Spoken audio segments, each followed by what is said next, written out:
The life of a goalkeeper is seldom easy. He exists in isolation, alone with his thoughts. One slip and the ultimate price is paid. Frequently the villain, rarely the hero. Detached from the action. An afterthought amidst the glory. Peter Schmeichel, though, was different from other goalkeepers. Big, strong personality. He's like in a zone, in his own zone. He had everything, and then he wanted to win, every time. The top people have certain ways about them, and he had it in abundance. He'd give you the biggest rollicking in training, give you the biggest rollicking out on the pitch. He wasn't bothered because all he was bothered about is clean sheets. Everything he'd done, it wasn't in the book. It was not in the goalkeeping book. Must come down as one of the best goalkeepers of all time.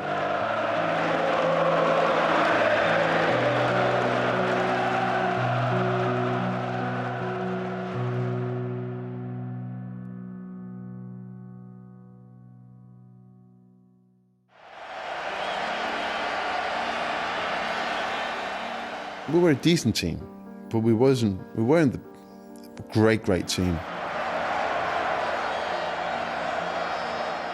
We have always been in the shadow from the team from '84 and '86. So now we have a chance to come out of the shadow. We are going to go there and do our very best, and we did. Sweden, June 1992, in Gothenburg's Ullevi Stadium, Denmark met Germany in the final of the European Championships. It would be one of football's greatest upsets, though for Denmark it nearly didn't happen at all. Having finished runners-up in qualifying, the Danes were given a place in the tournament at the expense of the former Yugoslavia, due to the ongoing civil war in that country at the time. Under the stewardship of Richard Møller Nielsen, though, Denmark were not without their critics. Journalists, press, everyone, they were saying, oh, do you think you score a goal there? Do you think you can get a point even? And many said, oh, it was better we stay at home. Such an attitude was anathema to Peter Schmeichel. Mogens Krogh was his understudy at the time, and as such, fed directly from Schmeichel's belief. He was one of the guys that set the standard for that.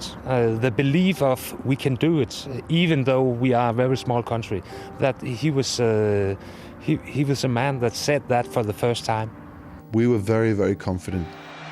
Schmeichel's confidence was justified. In their final group match, Denmark faced Michel Platini's much-fancied France. I think they hadn't lost one single match for 26 or 27 matches. But that evening we had a fantastic support from the Danish, a lot of Danish people, and we were beating them 2-1. It was a very great evening. I was invited by Michel Platini to play a Partners Cup golf tournament. He came up to me and said, I have not forgotten '92, because we were supposed to win it, he said. It still hurts. And that's how crazy the whole thing turned out to be, that we were able to do that. As the tournament intensified, so did the challenge. To reach the final, the Danes would have to defeat the reigning European champions. Van Basten, Gullit, and all of them. I used to say that Hitchcock couldn't have instructed a better match. I've spoken to Ruud many times since that, and he said they were surprised at how good we were in that match.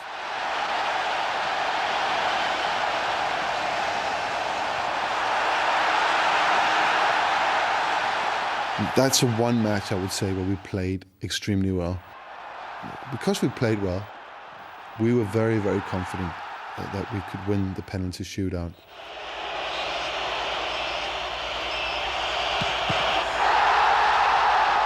I think it was the second one, but it was very early on, and it gave us, even more confidence. We just rode our luck in that penalty shootout. But that's when you're confident.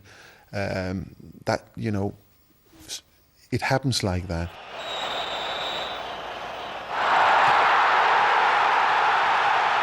You look back and you think, how could he do that? The step up, just rolls the ball in very arrogantly. In that particular moment, it was brilliant. And you think, wow, anything is possible. The final brought the toughest test of all, the reigning world champions. Somewhat against the run of play, though, John Jensen gave the Danes a surprise. We didn't play well. We were defending all the time, so it came on the right moment. Because after that, we believed that we have a chance to win against Germany. He kept us in the game. The save he made from Jürgen Klinsmann, the header he made, it was unbelievable. It was amazing and a very important save at that moment. Every time we got the ball, got into the German half, couldn't find someone to pass it to, players would turn around, pass it back to me, I would pick it up. How can you win football matches like that? The best moment for me of the final was, of course, the final whistle. Wouldn't have done that if it wasn't for Peter. So I have had so many great experiences with the national team, maybe because of Peter. Totally crazy that we could do that, because we weren't in it to begin with. It's still, you think back, it's very difficult to find a reason for, or some logic in it. Why did that happen? Some players played more than 100%, and they were up here. And that was very important, because if we haven't been up there, we will never been winning the '92 championship. And one of them was Peter Schmeichel.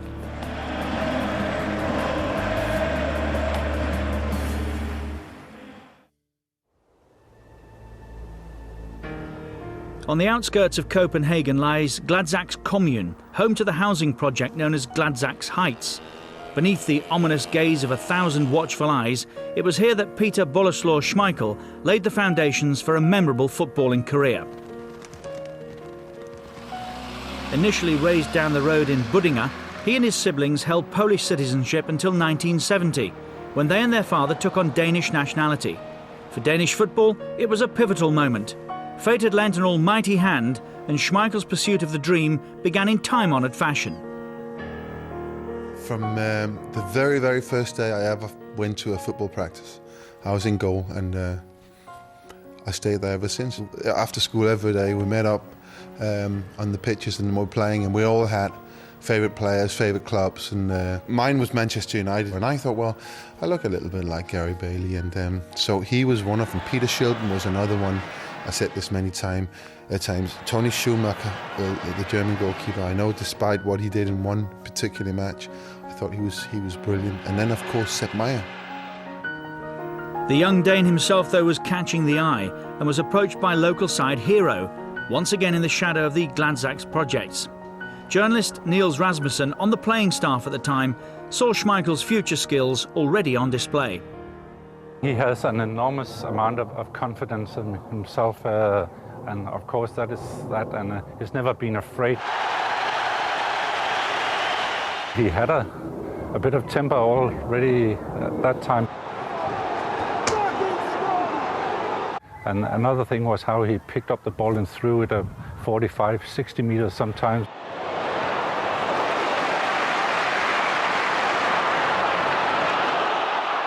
It looked like nothing. It seemed so simple for him to do that, and said, how does he do that? But I think you couldn't learn anything from it, because it was just the way he played. I was a goalkeeper as well at that time, and as I used to joke, I could retire because Peter was there to take over, and I think that was a very good idea. Everything appeared to be falling into place, but as an amateur, Schmeichel needed to make ends meet. A succession of jobs ensued, from factory work to advertising. And in the heart of Copenhagen, he worked for the World Wildlife Fund, alongside Tommy De Bro. And my first memory was that he was a very good worker. Of course, we spoke mostly about football. And he then played in an amateur club called Hero. And he was in WWF primarily to earn money for his interest. He was amateur. So when he became professional in Hvidovre, I think, he left us. And later, 10 years after he left us, he wrote this article in our magazine. It means that he still supports us. It was a very, very good memory for me I can tell my grandchildren that I have worked together with Peter Schmeichel, the famous Dane. At Hero, Schmeichel had benefited from the knowledge of the former Danish international goalkeeper Per Poulsen, but the time had come to bow to the inevitable, a first professional contract.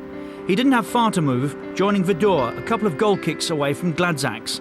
At 21, he was well on the road to achieving his goal, to be his country's and ultimately the world's number one.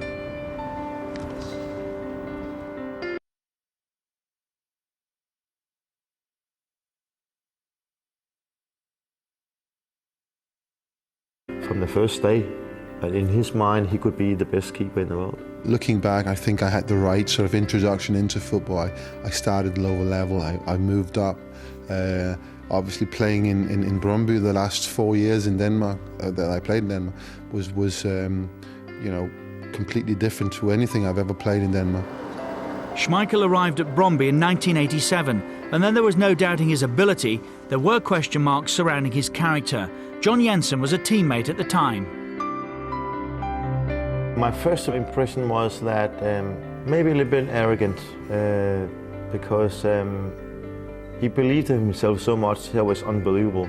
It was like, here is a goalkeeper who's going to be the best in the world, even before his season has started at Brøndby. When he was young, he was little, well, I do everything, I know everything.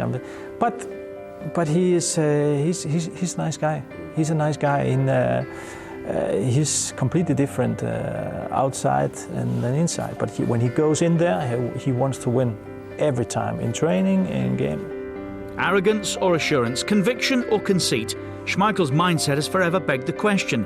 The answer often lies in the presence or not of one revealing symptom. My first match as a professional footballer ever was a quarterfinals in what's now the Champions League against Porto at the Das Antas Stadium in Porto. 80,000 people there, and the largest crowd I've ever played for was 8,000. I was so nervous, I was hoping that we got stuck in traffic. I was hoping that the coach would turn around. I was really scared. And as we walked before the match through the tunnel to view the pitch, I sort of decided that it's crazy, because this is what you've worked for. These are the games you want to play. And I decided I would never be nervous again. That was a stepping stone for me. That was something that I could, physically take and work on. So those are the kind of matches I want to play. 10 years later, I can see back again and say, it was not an arrogant, it was a complete Peter Schmeichel who wants exactly know what he wants in the future. And that was to be number one in the world. Decision made. Schmeichel accepted, adapted and succeeded in helping Brøndby to 5 trophies in 4 years. It was only a matter of time before the phone rang, and when it did, it was almost too good to be true. Anything that's happened before or after that moment is possibly the biggest moment for me, because that was my dream. From when I was 9, I was dreaming about playing for Manchester United, and now here you have the club coming after you. That was great. Unbeknown to them at the time, the club was about to become all-conquering, and Schmeichel a key player. For some squad members, though, the Great Dane was still something of an unknown quantity. To be perfectly honest, I don't think any of us really knew an awful lot of Peter. By now, Steve Bruce was a United stalwart. Certainly, I remember the goalkeeping coach at the time, who I think was responsible for bringing Peter to the club, Alan Hodgkinson. I remember him talking about him in glowing terms. That when he had signed or was about to sign, that we'd signed a really, really top goalkeeper. He was a really, really nice person, very softly spoken, and to be honest, you did wonder, because I was used to English goalkeepers, or British goalkeepers I should say, that whether or not he might have been too nice to being a goalkeeper. I was worried if I was good enough, because I knew it's going to be different. The doubts were unfounded. Schmeichel's impact was immediate. Even after his first 5 or 6 games, the fans took to him straight away. It was instant. As soon as he walked through the dressing room, he was one of them. Well, I'm Peter Schmeichel, and I'm as big as Man United. That's his attitude, But when you are like that and you've got that presence about you, the one thing you've got to be able to do is keep the goals, and he could do that. Peter Schmeichel had a huge impact on the Premier League. I think a lot of people think he was probably Sir Alex Ferguson's best buy ever. Instant impact undoubtedly, but adjusting to life at Old Trafford was not exactly plain sailing. Coming into England, no breaks anywhere. I mean, just, you came up to Christmas and it was crazy. It was just mayhem. It was just, Christ, are we going to do this every year? But when you hit the second season and you've been through the whole thing once and you know what January is like, you know what February is going to be like, that is where you have to prove yourself. Schmeichel set about doing exactly that, first of all on the training ground. He had a fierce determination to win. He didn't want a shot at you. He didn't want a shot to save, never mind a goal going in. The biggest crime against Pete was if you dared to try and chip him. But I chipped him and he went absolutely ballistic. He'd virtually get a hold of the ball and he'll kick it straight at you or hurl it straight at your head or something. He was nasty with that one. Even when I put the ball in the corner and I was like this already, he was up there. He was up there every time. Peter wanted to be involved, that's for sure. And of course, when he gets involved, the one thing he wanted to do is win it. Fantastic and influence everyone around about him. And influence actually opponents too. We have a shootout in the Charity Shield at Wembley. And I remember George Graham came up to me and said, "John, do you want to have a shot on your friend?" I said, "Oh yeah, definitely." He came out to me and said, "Doesn't matter if I don't take another penalty, but I want to take yours, John." I hit it so bad, so it went under his arm and went into the goal, and I could see Peter, oh, there was his chance. So at least I scored. Many people say only one goal for Arsenal, but in my world it's two, and it was one against Peter Schmeichel, and that's count for many, many years. Allying fierce determination with masterful technique, Schmeichel had become the very blueprint of the modern goalkeeper. He was such a fearsome character. He came out screaming for balls and everybody ducked. Here's the Schmeichel coming along. He said do this jumping movement of just his arms out like a star jump, and it was unorthodox, but so many times he saved us. He dominated his area, and he was so fast also. Even being as tall as he is, he was so fast. I think it was great, 1 against 1. His reaction on the line was amazing. Rapid Vienna away in the European Cup. I definitely compare it to the Garden Bank save off Pele. Exactly the same. I can imagine the goalkeeping coaches of the modern era, or that era, kind of saying, "You can't do that, that's not written in a book." He was brave as a lion. He was a good footballer. Great balance. He was quick. He was an absolutely wonderful, wonderful goalkeeper who there really wasn't a fault to be had. The world of football is one where actions speak louder than words. The world of Peter Schmeichel was littered with both in equal measure. We knew for 90, 95 minutes that the Big Dane was going to be an absolute nightmare.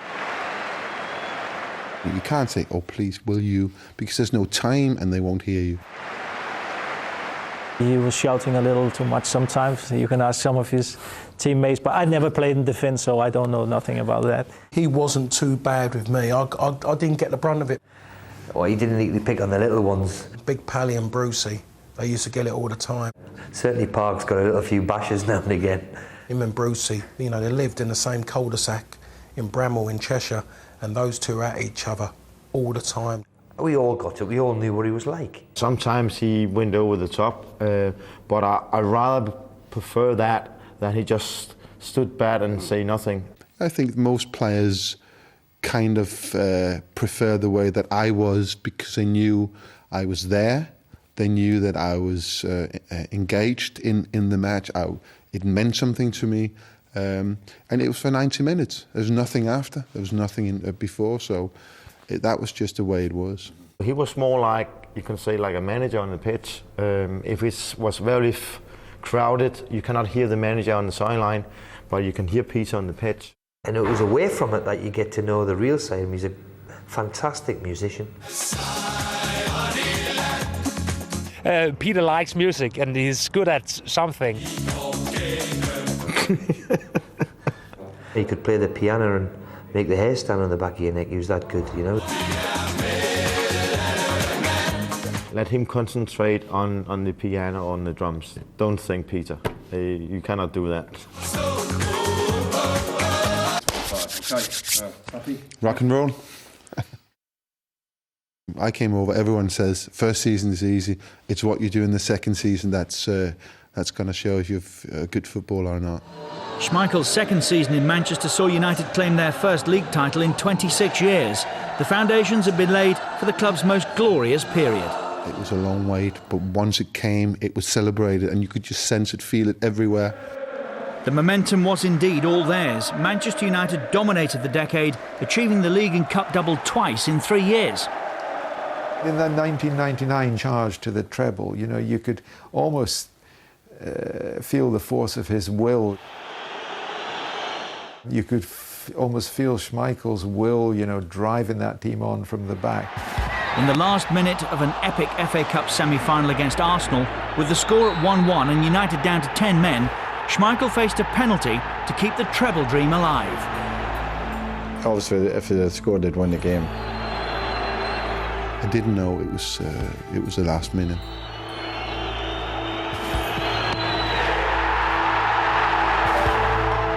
Obviously, it was a great moment for me personally, but what it did as well, it actually created one of the best and most memorable moments of maybe Manchester United history, the Ryan Giggs goal.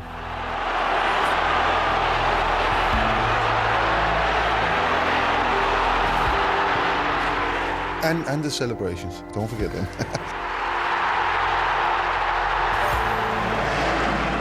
United duly secured the league title before adding the FA Cup to the trophy cabinet. But there was still one more bridge to cross: Bayern Munich in Barcelona for the Champions League. In his final game for the club, Schmeichel captained the team, but United endured the worst possible start. A combination of good fortune and even better goalkeeping kept them in the game, and in stoppage time, Schmeichel took matters into his own hands. What a fitting way for him to play, you know, to come up for the corner that caused mayhem, really, caused so much trouble for him. My favourite goal is, and will always be, the equalising goal in the Champions League final, because that gave us a shot. It was a one-shot moment, and it was unforgettable. And you see him, once we did get the winner, you know, doing a handspring. Yet another league title followed in Portugal with Sporting Lisbon before Schmeichel returned to England. A season at Aston Villa preceded a move back to the northwest, this time to the blue half of Manchester, where he joined United's great rivals Manchester City. The European Championships of 2000 saw him captain his country, and he eventually chalked up 129 appearances, by some distance Denmark's most capped player. I was very, very lucky. I played with great players, players who shared the same ambitions as I had. Frequently voted the world's best goalkeeper and incredibly the scorer of more than a dozen career goals, since retiring, Schmeichel has followed the well-trodden path into media work. Yet despite that European Championship win, his years at Old Trafford linger longest in the memory. I think goalkeeping is the best part of football. I mean, I enjoy all of you know, whatever else there is in football, but for me, goalkeeping was the right thing. You just have to look at how hard it was for Manchester United to replace him after he left. They struggled for a long time.